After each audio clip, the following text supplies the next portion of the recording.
I, 28M, had been dating my girlfriend Sarah, 27F, for 3 years. We were one of those couples everyone loves and talks about, cute, kind, and seemingly perfect. She was an amazing partner, supportive and caring. I thought we were going to spend the rest of our lives together, but one day, everything changed. I found out that Sarah had been secretly working on a podcast for months, talking about all the mistakes I made in our relationship, from my insecurity issues to my jealousy.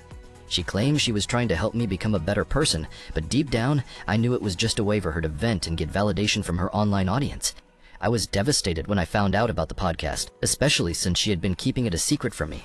I felt betrayed, not just by what she did, but also by how she could do that to someone who loved her so much. As time went on, Sarah's podcast started gaining popularity, and she became known for her advice, Hollum, where people would share their problems with her, thinking they'd get guidance from someone who had been through similar situations. But in reality, she was just using them to further her own agenda.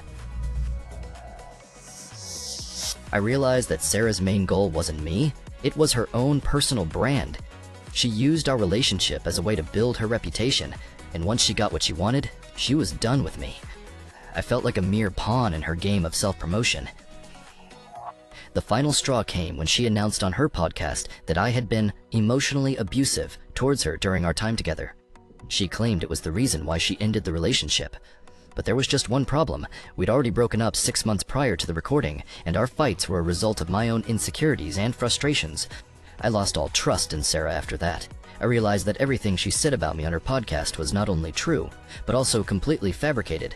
She had been manipulating me from the start, using me to get ahead with her own career. When I confronted her about it, she just laughed and told me I was being too sensitive. But I knew what I saw, a woman who was willing to destroy someone's reputation for her own gain. After our conversation, Sarah blocked me on all social media platforms, but I didn't care. I was free from the toxic relationship that had been suffocating me. And as for Sarah, she continues to promote herself and her podcast to anyone who will listen, completely unaware of the damage she's done to people's lives.